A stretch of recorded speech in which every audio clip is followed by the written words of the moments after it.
chaîne YouTube. Je m'appelle Quentin et voici ma sœur Béatrice. Comme d'habitude. Et on a l'invité aujourd'hui, Béatrice, c'est Joe Samuel. Allô, allô?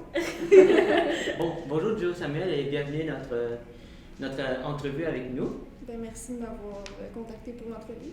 Ça me fait plaisir. Avec très plaisir. Donc, Béatrice, on est prêt? Ouais, on est prêt. Donc, première question. Peux-tu nous expliquer un peu ton background personnel et professionnel? En autisme? Oui. Ouais. Moi, en fait, tout a commencé très jeune. J'ai quelqu'un dans ma famille qui est autiste. Et puis, avec le temps, ben, on a eu de la difficulté au diagnostic. En étant sur la Côte-Nord, peu de ressources sont présentes et on n'a pas vraiment de personnes spécialistes. Donc, ça a été vraiment tard avant qu'on comprenne c'est quoi. Puis, moi, je me suis intéressée rendue à l'âge de 18 ans à l'autisme. Donc, vraiment, OK, ben, je vais aller en éducation spécialisée. Donc, c'est comme ça que j'ai découvert. Puis, j'ai aussi eu des amis durant mon enfance qui étaient autistes. Donc, j'ai souvent été entourée de personnes autistes, puis ça m'a permis de pas nécessairement avoir une différence avec moi ou avec les autres. Donc, en allant en éducation spécialisée, j'ai eu des cours sur l'autisme, tout ça, puis j'ai vraiment aimé ça. C'est vraiment un petit cours de même pas 45 heures sur l'autisme qui a fait en sorte que je vais aller pousser plus loin mon intervention et je vais aller me chercher un cours en autisme. J'ai ensuite arrivé ici en Outaouais, où j'ai découvert Trait d'Union, et puis là, j'ai travaillé durant 5 ans en autisme et j'ai fait mon bac en psychoéducation en ayant un cours sur l'autisme que j'ai vraiment, vraiment, vraiment adoré et ce que j'ai appris beaucoup. Et finalement, j'ai été dans des écoles pour travailler dans les classes kangourous en TSA et j'ai aussi adoré. Au fil du temps, on a appris que, bon, j'ai des cousins autistes, plusieurs personnes dans ma famille sont arrivées comme ça, puis des amis, puis je m'entends super bien avec eux, puis j'ai bien du fun avec eux autres, puis c'est bien normal pour moi, fait il n'y a aucune différence. Puis présentement, ben, j'ai choisi d'aller faire la maîtrise en psychoéducation et de pouvoir, je suis plus nécessairement intervenante en autisme, mais mon but c'est de retourner, ça a été une clientèle coup de cœur pour moi, donc mon but est de retourner en autisme. C'est le fun, ça. T'en as parlé un peu, mais est-ce que tu peux nous parler un peu comment tu as vécu avec ta famille? Tu as dit qu'il y a des personnes autistes dans ta famille. Comment toi, personnellement, tu as vécu ça? Ben pour moi, ça a été jeune, je voyais pas de différence. Pour moi, c'est comme, par exemple, j'ai pas juste des personnes autistes dans ma famille, j'ai des personnes qui ont des déficiences intellectuelles aussi. Fait que pour moi, tout le monde était comme normal, tout le monde est comme égaux, puis tu sais, c'était comme, il y avait pas de différence. Je la voyais pas, jeune. Pour moi, c'était mes amis, puis c'était mes cousins, cousines, puis c'était mes frères, puis c'était comme eux, puis les autres. Peu importe. Je suis arrivée au primaire, j'étais seule, puis lorsque ma famille me suivi au niveau de l'école, là, je trouvais ça un petit peu plus difficile parce que pour moi, c'était je surveille tout le monde dans la cour.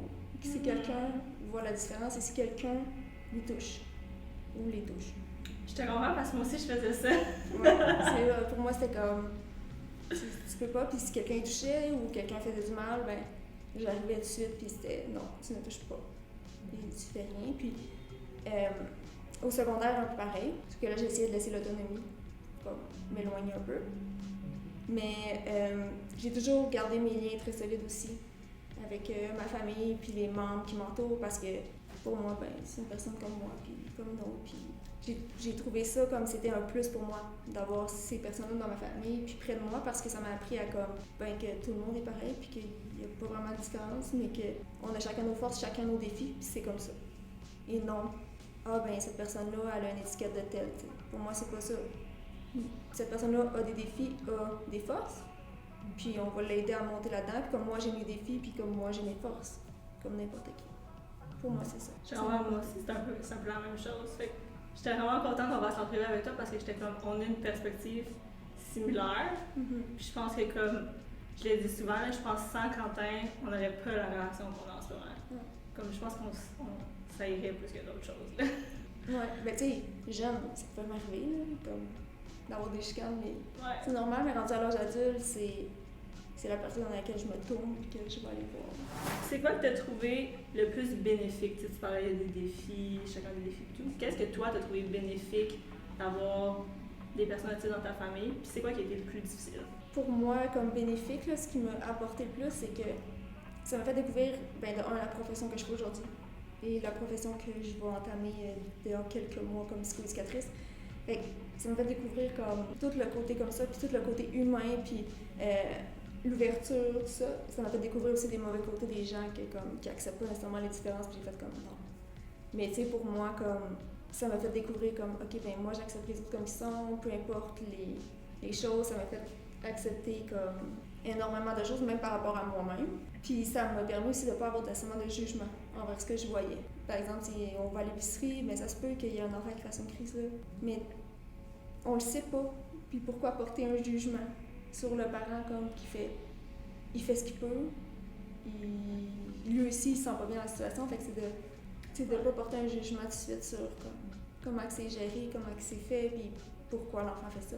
Les défis que ça m'a apporté, ben, c'est sûr qu'en étant deux, rentré à l'adolescence, ben moi j'avais moins d'attention parce que j'étais plus autonome, tandis que l'autre personne avait plus d'attention.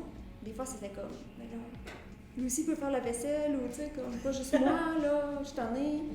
Fait que je finissais par m'enfermer dans ma chambre parce que j'étais tannée, mais il y a d'autres bonnes choses qui est arrivées, tu sais. Oui. On se faisait des coups, puis là, finalement, j'ai compris que, bon, ben l'apprentissage était juste plus long. Tu sais, comme, ça prenait juste plus de temps. Au lieu de prendre une journée, il fait une fois, il l'a compris, mais il fallait le rentrer dans la routine, ça prenait plus de temps, mais au final, ok, quand je l'ai compris, j'ai fait « Ah, c'est juste ça », Mais au début, je me sentais seule, puis j'étais comme « Mon Dieu ». Puis surtout en venant dans une petite place, quelqu'un qui avait, tu sais, d'autres enfants qui avaient un autre enfant à besoin particulier dans leur famille, j'étais comme « C'est rare » ou « Je les connais juste pas, puis ils en parlent pas ». Ouais, je pense que ça, c'est comme la compréhension qui est difficile, parce que autant que tu veux te faire traiter de la même façon, autant que plus que tu avances, plus que, comme maman m'a dit souvent, tu peux pas traiter les deux de la même façon. Oui, surtout si un enfant a besoin particulier. C'est ça. C'est quelque chose comme, moi aussi ça m'a pris du temps, sauf que moi, c'est vu que Quentin était diagnostiqué plus jeune, c'était comme plus jeune, tu sais, toi t'as dit comme c'est au secondaire. Ouais, vers 10 ans. C'est ça. Moi, c'était comme vraiment plus jeune. Tu sais, comme à 10 ans, je me dis, tu sais, c'est quand même difficile à comprendre. Mais comme imagine à 6 ans, 7 ans, c'est encore plus difficile parce que tu es encore un enfant. Tu es comme, pourquoi lui fait ça? C'est pas moi, tu sais. Ouais, puis moi, c'était comme, j'ai deux parents séparés, fait que c'était comme on allait un chez l'autre. Puis à un moment donné, j'ai dit, ben, je vais juste rester d'un côté, puis je ferai pas les mêmes semaines, juste parce que je voudrais de l'attention, moi aussi. Ah, c'est intéressant. Parce que c'était toujours la même personne qui avait de l'attention, puis à un moment donné, c'est comme, pourquoi moi, j'ai pas le droit? Puis il fallait que moi aussi, je décide de faire une crise pour en avoir, mais tu sais, aujourd'hui, je le comprends super bien, puis quand j'ai pris le temps que ma mère de faire comme, ben maman, j'aimerais ça moi aussi en avoir, puis on a pu se dire, ok, ben il y a une soirée par semaine, en 2 heures, je prends le temps avec ma fille, puis là, après ça, tout a bien allé parce que j'avais autant d'attention. Sauf que moi, il était à 2 heures, telle soirée de la semaine, tu sais. Mais c'était correct.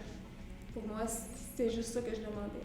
Aujourd'hui, même s'il y a plus d'attention que moi, même si je le comprends super bien, puis c'est normal. Ouais. Puis des fois, je trouve ça difficile d'être loin. Ça, c'est comme, en ce moment, il est à 12 heures de route, mais comme, je peux pas toujours être là, mais comme, quand j'ai pas de nouvelles, c'est des bonnes nouvelles que je me dis. Tu sais, tu te dis que tu es à distance 12 heures. Comment tu fais pour l'aider? Est-ce que vous textez? Est-ce que vous appelez? Quand il y a un problème, c'est toi qui appelles? Comment vous faites? Mes parents gèrent. Parce que dernièrement, c'était pas toujours mes parents qui géraient. Et puis là, j'ai dit, ben, je suis à l'autre bout du monde, je ne peux absolument rien faire. Ouais. Sauf que sa façon de parler, c'est beaucoup le texto et non par appel. Ouais. C'est plus facile d'écrire. C'est correct. J'écris. Des fois, écrire, ça peut prendre 3 heures. Faire des échanges. Fait que c'est plus long, mais c'est un moyen qui fonctionne. Quand il y a des questions, des fois, ou même, c'est surtout mes parents qui vont me contacter. On vit telle situation, Joe, on sait plus quoi faire. Ok, ben, je vais y parler. Okay. Et souvent, j'ai de l'information qu'eux n'ont pas. Juste parce que un lien entre parents-enfants et fratrie, c'est vraiment différent. Il sait que je ne jugerai pas, il sait que je vais toujours être là, puis même des niaiseries qu'il ferait, ben, c'est la fratrie, puis ça ne changera pas. Autant qu'on peut s'aider, autant qu'on s'adore. Ouais. Ben, des fois, il nous tape ses nerfs, des manies, puis des petits trucs là, qu'on fait comme ah. Ouais. Moi, j'ai eu souvent des petits sons à 5h du matin en dessous de ma crainte de porte, des bip, bip, bip. Là, j'étais bon, qu'est-ce que c'est ça? Mais aujourd'hui, ça me manque d'avoir ça. J'ai plus ça qui me réveille le matin. Mais au moment que ça se passait, j'étais tannée. Je comprends. Mais c'est fun de voir comme que vous avez une bonne relation. Parce que, tu sais, c'est pas tout le monde qui a des bonnes relations. Je trouve que c'est rare de trouver quelqu'un qui a des bonnes relations avec la fratrie. Tu sais, au niveau de l'autisme, là. Ouais. Il y en a beaucoup qui, pour eux, le jugement des autres, ça va venir beaucoup affecter. Ce qui peut être normal quand tu n'as pas nécessairement une bonne relation, mais c'est l'acceptation aussi. C'est ça. C'est un bon touchant. C'est touchant? Oui. Un grand touchant. Ah, une question, c'est si ça parle de méthode. Quelles sont tes méthodes que tu utilises le plus de ton travail avec des personnes autistes? Il y en a beaucoup. Je sais pas trop par où commencer, mais pour moi, c'est accepter puis que arriver comme si la personne est une personne à part entière avant d'être une personne autiste. Donc pour moi, c'est important que j'apprenne à connaître la personne qui est devant moi et non me faire ok, ben je vois, ben vu qu'elle est autiste, elle a ça, c'est sûr. Mais non. Je vais connaître la personne. Après, je vais pouvoir voir, ben ok, chez elle, ça se manifeste de telle façon, comme ça, puis comment que je peux venir en aide à la personne, qu'est-ce que je peux faire pour l'aider. Des fois, c'est juste de parler avec la personne. Donc, pour moi, c'est vraiment important de connaître la personne à part entière avant de dire que... Puis des fois, je veux même pas le savoir. Le diagnostic. C'est vraiment quelque chose que je suis comme... La personne me le partagera si elle veut me le partager, mais avant tout, c'est une personne. Fait que pour moi, ça, c'est vraiment quelque chose que je pratique, puis dans peu importe ce qui soit de l'autisme, peu importe les troubles avec lesquels que je pourrais travailler, pour moi, ça, c'est important. Parce que c'est pas vrai qu'un trouble nous définit comme personne. Fait que ça, pour moi, c'est vraiment important. Puis c'est pareil pour mes proches. Je fais la même chose. Pour moi, comme... Ben, c'est pas nécessairement parce que cette personne-là a cette caractéristique-là que c'est de l'autisme. Non. Elle peut avoir cette caractéristique-là parce qu'elle est comme ça, tout simplement. C'est ce qu'elle a avec Quentin, hein? C'est ça à l'école. On disait toujours, c'est son autisme. J'ai dit non, ça c'est Quentin, c'est sa personnalité. Ouais. Il s'appelle Quentin, il a une personnalité avant. Ouais. Ben, c'est ce que je parlais, l'étiquette, des fois, ça peut devenir lourd. Puis, tu sais, par exemple, dans mon travail, souvent, j'aime pas lire les rapports avant ou la description de la personne. Je veux savoir les grandes lignes. La personne est verbale, non verbale. La personne a-t-il des comportements agressifs ou pas. Le reste, je vais l'apprendre. Puis je vais apprendre à connaître la personne. J'aime tellement ta perspective. Parce que c'est rare, les gens, je trouve, en tout cas dans les millions d'intervenants qu'on a eus, comme ils arrivent déjà avec l'étiquette, genre. Tandis que comme récemment, c'est ça, j'ai une maman à qui j'ai enseigné des cours de natation, son fils, j'ai enseigné des cours de natation, puis elle a dit, ce qui l'a vraiment aidé, c'est que tu l'as jamais jugé. Tu l'as jamais laissé définir par son autisme, tu sais. Fait que, comme dans les millions d'intervenants qu'on a, ils arrivent tellement trop souvent avec genre l'étiquette. C'est genre, il est comme ça, il est comme ça. Oui, puis pourtant, un spectre, c'est l'âge. C'est ce que moi j'ai souvent dit, c'est que oui, je peux connaître un peu l'autisme, mais en fait, je le connais pas vraiment parce que chaque personne est différente. Ouais. Avant, il y a sa personnalité avant d'être autiste. Fait que je peux pas nécessairement toutes les connaître ou toutes savoir. C'est ce que je disais. Moi, on est des experts en Quentin, pas en autisme. C'est ça. C'est la même chose pour chacun. C'est rare qu'on entend parler justement d'experts en autisme. Très rare. Mais c'est tellement un large spectre. Tu sais, t'en as qui sont super fonctionnels, puis t'en as qui ça marche juste pas en tout. Ouais, puis il y a des troubles il y a de la comorbidité, il y a plein de choses. Donc, tu peux avoir la déficience intellectuelle avec l'autisme, tu peux avoir plein d'autres affaires que. Puis c'est pas parce que cette personne-là a, exemple, ce comportement-là. Tu sais, si je prends le walking, c'est pas juste les personnes autistes qui vont faire ça. Ouais. Une personne anxieuse peut juste faire ça pour aider à gérer son anxiété et non une personne autiste. Ouais. Puis c'est pas vrai qu'ils font tout ça. Ah non, regarde, Quentin, il le fait pas. Ils font pas tout, tu sais. Fait que les gens qui, des fois, je vois qui disent ben la personne a pas d'autisme parce qu'elle fait ça. Pourquoi? Est-ce que tu la connais? C'est souvent ma question. Tu la connais, la personne, pourquoi tu dis ça? Non, ben. Juge pas, tu sais. Ouais. Donc, c'est une question à venir. Quels sont tes prochains projets? Prochain projet. Vraiment, je vais commencer par finir ma maîtrise en psychoéducation. Il me reste 1 an de stage. Ben même pas un an. Comme quelques mois. J'ai vraiment hâte de finir. J'ai plusieurs projets. Vraiment, j'ai des rêves que je sais pas si cela va arriver un jour, puis j'ai des petits projets à court terme. Si je commence dans mes rêves, mon but, là, c'est que sur la Côte-Nord, il n'y a aucun service, autant d'autistes, autant pour les familles, surtout. Il n'y en a pas tant que ça, ou il n'y en a pas qui sont adaptés à la réalité. Bien, j'aimerais peut-être ça. Retourner sur la Côte-Nord et ouvrir un service pour les familles qui ont, puis je dirais général, à besoin particulier. Parce que c'est vraiment les familles. Oui. En autisme non plus, il n'y en a pas tant que ça. Donc, ça serait vraiment peut-être d'aller aussi dans juste l'autisme. J'ai comme plusieurs projets. De ce côté-là, j'aimerais vraiment ça parce que je pense qu'en étant une famille comme ça, ben, on s'est senti démunis, on n'avait pas de service, il n'y avait pas comme plusieurs choix. Ou c'était des choix, mais comme très restreints et qui faisaient pas à tout le spectre. Fait que ça pouvait faire avec les gens qui sont moins autonomes, ça, mais une personne autonome, ça allait pas se joindre aux autres. Ou c'est surtout pour les enfants, rien pour les ados et les adultes. Donc j'aimerais ça être dans ça. C'est vraiment un de mes projets, mais c'est vraiment un de mes rêves. C'est énorme, puis comme c'est long à faire. Mais j'aimerais vraiment ça, puis j'en parle ouvertement, puis les gens sont comme oui, ça serait vraiment le fun que tu fasses ça, les gens veulent vraiment. Sinon, bien, j'ai quand même le goût de retourner vers ma famille bientôt. Ça me demande vraiment d'être proche d'eux autres. Mais je sais que, en retournant là-bas, je sais qu'on ne voit pas qu'est-ce qui va se passer. Fait que c'est comme... Oui, non, oui. Mais du moins me rapprocher d'eux. Donc, être moins à 12 heures de route, peut-être 3-4, ça ferait. Ouais. Mais, tu sais, présentement, je travaille en trouble d'apprentissage. J'aime ça aussi parce que souvent, c'est le même type d'intervention. Les jeunes qui ont des troubles du langage, des troubles d'apprentissage, ça se ressemble. Fait que j'adore ça, mais mon but n'est pas nécessairement de toujours être dans les troubles d'apprentissage, mais bien retourner en autisme, c'est vraiment un coup de cœur que j'ai eu il y a 6 ans. À travailler là-dedans.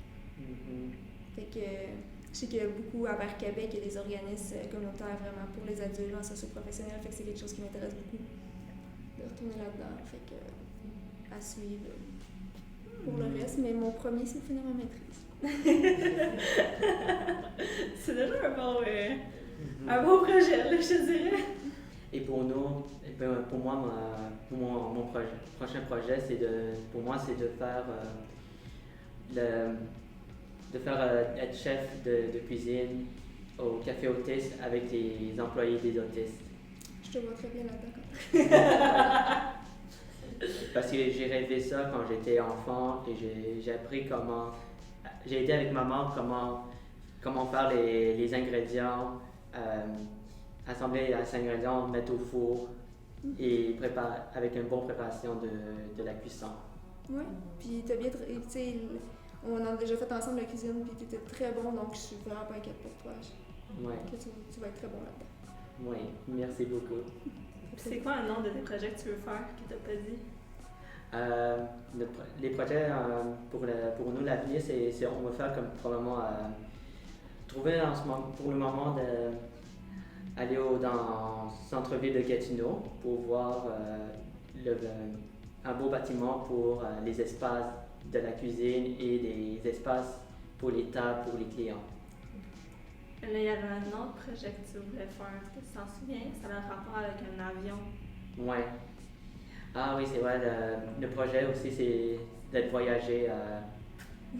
Parce qu'on est adoré pour moi, j'adore aller voyager en Europe. Oui, je me souviens. T'aimerais ça y retourner? Oui, j'aime retourner.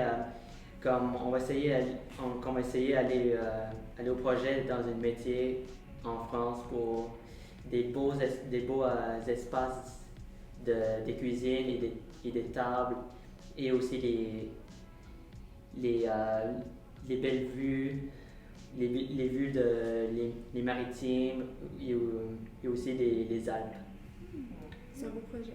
Et comme Joe Samuel, tu veux retourner vers tes racines. Oui. T'as-tu d'autres questions que tu penses en ce moment, Quentin, que tu voudrais demander qui sont pas écrites? Ah ben, très bonne question. Est-ce que tu as un animal de compagnie? Non, aucun pour le moment. Ah, heureusement. Heureusement. Parce que la dernière fois aux vidéos avec Isabelle Broderick, son fils a un lézard barbu. Oh. Comme c'est un dragon barbu. Ouais. As-tu des passions préférées aimées? Des passions. Oui. En fait, moi, j'adore la danse. J'ai dansé pendant 12 ans, donc c'est vraiment un intérêt que j'ai encore aujourd'hui, même si j'ai plus la chance de autant le pratiquer. Et puis, tout ce qui est art. Donc, moi, j'adore peinturer, j'adore dessiner. Quel type de danse que tu pratiquais? J'ai fait du ballet de jazz et j'ai fait du hip-hop. Ça c'est un très bon choix de choix. Ouais, c'est fun. Et ma dernière question c'est est-ce que tu as rencontré des employés à ton projet? À mon projet, est-ce que tu veux dire le projet que je vais faire plus tard? Oui. Ou... Pas encore. D'accord. Je suis pas rendue là. C'est un projet un peu loin. Fait que faut que ça prenne du temps, mais j'ai quand même des amis qui sont vraiment partants pour faire ça. Fait que, D'accord. des amis qui sont aussi éducatrices de ces choses-là. Bon, c'est terminé pour la question avec Joe Samuel. Merci beaucoup, Joe Samuel, pour venir à la question. Ça me fait plaisir, merci à vous. Merci beaucoup. C'est tout pour nous, pour la vidéo. Et n'oublie pas, abonnez ici. Merci.